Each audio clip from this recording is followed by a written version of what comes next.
नमस्कार। एस कुमार ज्योतिष में आप सबका स्वागत करता हूँ। अभी तक हमने जाना कि कुंडली देखते समय हमें राशि, राशि स्वामी, ग्रहों के मित्र और शत्रु, शुभ और अशुभ ग्रह और उनकी दृष्टि पर हमेशा ध्यान देना होता है। अब आगे ग्रहों की दृष्टियों के बारे में थोड़ा जानते हैं। जैसे सभी ग्रहों को 7वीं दृष्टि दी गई है, मगर गुरु, शनि और मंगल को 2-2 और दृष्टियां दी गई हैं। और कुछ विद्वानों के अनुसार राहु और केतु को भी 2-2 दृष्टियां और दी गई हैं। जैसे सूर्य को 7वीं दृष्टि दी गई है, चंद्रमा को 7वीं दृष्टि दी गई है, शुक्र को 7वीं दृष्टि दी गई है और बुध को भी 7वीं दृष्टि दी गई है। इन ग्रहों के पास सिर्फ 7वीं दृष्टि होती है और कुछ ग्रहों के पास जो भिन्न दृष्टियां हैं उनमें जैसे मंगल को 4, 7 और 8वीं दृष्टि दी गई है, उसी प्रकार गुरु को 5, 7 और 9वीं दृष्टि दी गई है। उसी प्रकार राहु और केतु को भी 5वीं, 7वीं और 9वीं दृष्टि दी गई है और शनि को यानी शनि देव को 3, 7 और 10वीं दृष्टि दी गई है। जैसे मान लेते हैं शनि लग्न में बैठा हो तो उसकी तीसरी दृष्टि तीसरे भाव पर यानी पराक्रम भाव पर पड़ रही होगी। तो यहाँ यह छोटे भाई बहनों का भाव है, मेहनत का भाव है, पराक्रम का भाव है, तो यह इनको जरूर प्रभावित करते हैं। गले, नाक, कान आदि के बारे में भी इसी भाव से देखा जाता है, तो इनको भी ये प्रभावित करते हैं। इस भाव में बैठे ग्रह अगर कोई है तो वो भी इनकी दृष्टि से प्रभावित होते हैं।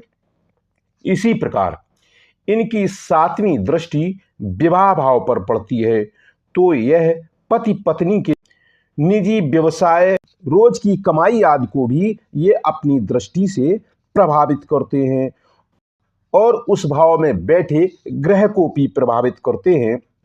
इसी प्रकार इनकी 10वीं दृष्टि कर्म भाव पर पड़ती है, यानी कि 10वीं भाव पर पड़ती है, तो यह नौकरी, व्यवसाय, पदोन्नति, मान सम्मान, पिता और सरकार से संबंध और उसमें बैठे ग्रहों को प्रभावित करते हैं। उसी प्रकार यदि गुरु लग्न में बैठा हो या फिर मान लेते हैं गुरु 5वें भाव में बैठा है तो उसकी 5वीं दृष्टि भाग्य भाव को देख रही होगी और 7वीं दृष्टि आय भाव को देख रही होगी, यानी कि 11वें भाव को देख रही होगी और 9वीं दृष्टि लग्न को देख रही होगी। तो इन तीनों भावों को यह दृष्टि प्रभावित करेगी, यानी कि उस भाव से संबंधित जो भी फल हैं उनको ये प्रभावित करेगी और उस भाव में बैठे ग्रह को भी प्रभावित करेगी, उसके फल आदि को भी प्रभावित करेगी। जैसे इसी को देखते हैं, इसमें गुरु की 5वीं दृष्टि भाग्य भाव पर पड़ रही है और गुरु जहां 5म भाव में बैठे हैं वहां पर सिंह राशि है, तो यह गुरु की मित्र राशि है, क्योंकि ये यहां पर देखो गुरु सूर्य के परम मित्र हैं। तो गुरु यहां पर शुभ अवस्था में बैठे हैं तो इनकी दृष्टि भी शुभ फल देने वाली ही होगी। ऐसा व्यक्ति बहुत भाग्यशाली होता है, बहुत ही धार्मिक होता है, व्यक्ति का अपने पिता से भी बहुत अच्छा संबंध होता है, व्यक्ति अच्छा शिक्षित होता है, व्यक्ति सम्माननीय और यशस्वी होता है, वह अपने बड़ों का, गुरु और शिक्षकों आदि का बहुत सम्मान करने वाला व्यक्ति होता है। और मान लेते हैं यहाँ 9वें भाव में राहु बैठा हो तो राहु धनु राशि में, तो राहु धनु राशि में अच्छा नहीं माना जाता, क्योंकि राहु धनु राशि में नीच का माना जाता है। मगर अब यहाँ पर गुरु की दृष्टि पड़ रही है और नवम भाव में धनु राशि है, यानी कि गुरु की राशि है, क्योंकि धनु राशि के स्वामी स्वयं गुरु हैं और नवम भाव के कारक ग्रह भी गुरु हैं। तो यह गुरु का घर है, तो यहाँ पर राहु कोई भी ज्यादा बुरा फल नहीं दे पाएगा। हालांकि राहु अपना स्वभाव तो नहीं छोड़ता है, मगर यहाँ पर राहु के बुरे फल देने की संभावना बहुत कम हो जाएगी। इसी प्रकार गुरु अपनी सभी दृष्टियों में फल को प्रभावित करते हैं। यहाँ पर यह भी जानना होता है कि जिस ग्रह की दृष्टि पड़ रही है उसका स्वभाव क्या है, वह अच्छे स्वभाव का है या बुरे स्वभाव का है। कुंडली देखते समय हमें यहाँ पर ग्रह के स्वभाव को भी बहुत ध्यान से समझना पड़ता है।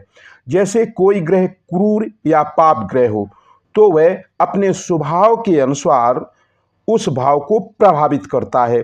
जैसे मान लेते हैं सूर्य ग्रह है, वह देव ग्रह है मगर स्वभाव से क्रूर ग्रह है। वह जिस भाव पर दृष्टि डालेगा वह अपने स्वभाव के अनुसार उसको प्रभावित करेगा। जैसे मान लेते हैं सूर्य लग्न भाव में बैठा हो और सूर्य को एक ही दृष्टि प्राप्त है, वह 7वीं दृष्टि है, तो सूर्य की 7वीं दृष्टि विवाह भाव पर पड़ेगी। तो यहाँ पर व्यक्ति के अपनी पत्नी से संबंध को प्रभावित करेगा, क्योंकि यह एक अभिमानी ग्रह है, क्रूर ग्रह है। तो यहाँ पर व्यक्ति में अभिमान बढ़ जाएगा, थोड़ा अहंकार भी आ जाएगा। बेवजह से पति पत्नी में थोड़ा विवाद अवश्य होता रहेगा। ऐसे पति पत्नी में थोड़ी बहुत वाद विवाद जरूर होती ही रहती है, मगर इनकी वाद विवाद और लड़ाई कभी भी ज़्यादा तूल नहीं पकड़ती है।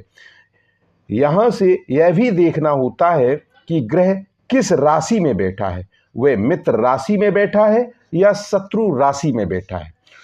और दृष्टियों के बारे में एक बात हमेशा याद रखिएगा कि मान लेते हैं गुरु है, इसको 5वीं दृष्टि और 9वीं दृष्टि अलग से क्यों मिली हुई है, इसका कारण होता है।